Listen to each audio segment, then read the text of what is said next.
Priešinės liaukos, kitaip žinoma kaip prostata vėžio prevencinė programa, skirta ankstyvai prostatos vėžio diagnostikai.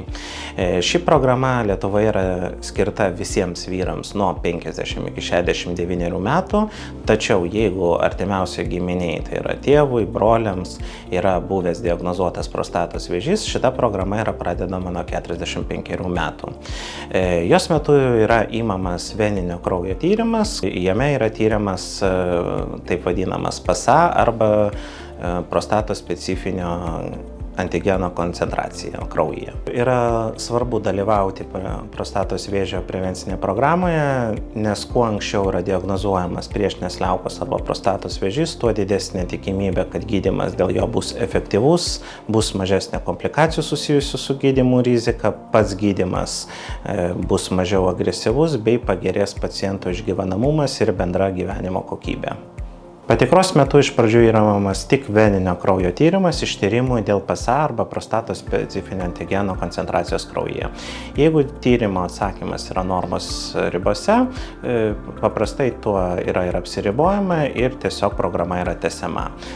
Intensyvus fizinis krūvis ir sportas gali turėti įtakos PSA rezultatui, tai yra jį padidinti. Todėl prieš atliekant šį tyrimą rekomenduojama 2-3 dienas prieš jo atlikimą vengti sunkaus fizinio krūvio, kontaktinio sporto, važiavimo dviračiu ir panašiai. Taip pat šitą tyrimą nerekomenduojama atlikti pacientui sergant, esant infekcijai, uždegimui arba lėtinių ligų paūmėjimui. Tokiais atvejais geriau palaukti, kol pacientas visiškai pasveiks ir tyrimą atlikti 2-3 savaitės po pasveikimo.